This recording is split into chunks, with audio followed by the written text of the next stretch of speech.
Handigraphs. I'm going to just show you really quick how I've been using a special filter that I made so that I can kind of target unders and overs with the game total and related to pitchers. So, zoop. Oh, I love doing that. All right.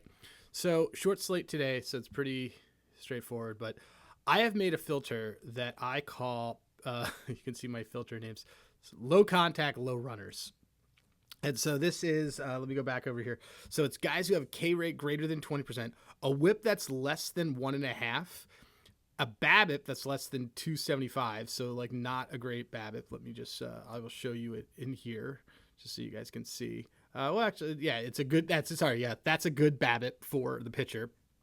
So look, but as you can see, you're probably thinking, why would you do whip at 1.5 when over 1.3 is considered a bad whip? And that the reason why is because I'm trying to capture I'm trying to capture enough pitchers here, obviously still on a short slate, that aren't all like Paul Skeens, that aren't going to have this. As you can see, it's kind of rare to be able to do this. So what I'm trying to do is I'm going to have this sort of thing here where I have now filtered out pitchers that I know aren't giving up a lot of contact, that might allow base runners, but have pretty high K rates, so they're getting out of trouble.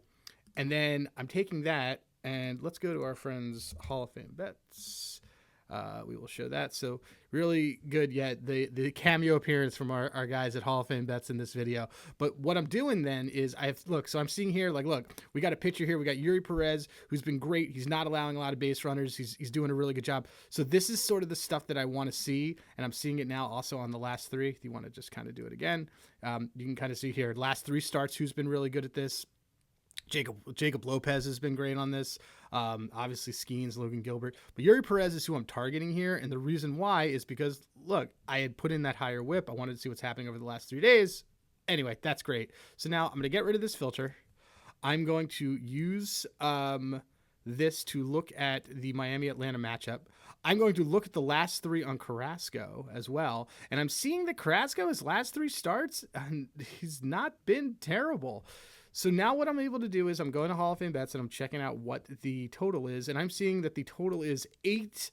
Full disclosure and transparency, I took this at 8.5 last night. But what this is all telling me is that I really want an under in this game. I'm actually seeing a team here that a pitcher on one side that the market may want to fade because of these hard hit metrics. But what I'm seeing in there is that he's able to get guys out at a pretty solid rate. And Yuri Perez, again, same thing. He's getting a lot of swinging strikes. He has got a pretty high whiff rate. He's got a very high K rate. Like, all of these metrics look really good, and his whip is really low. So these things kind of combine together, and it helps me figure out, hey, I want an under. You can actually also do the inverse. I have made one that's called pitchers getting killed. And you can see this. Maybe we'll just do it for tomorrow because it'll have a little bit more there. Here, I'll do this pitchers getting killed. There it is. So pitchers getting killed is hard hit rates are greater than 40% and a BABIP that's greater than 275. So these are guys that are just getting knocked around consistently. So, and then I'll use that. I'll pair the two up. I'll put it in within our selected games here. I'll use an app for us. We'll sometimes use Hall of Fame bets.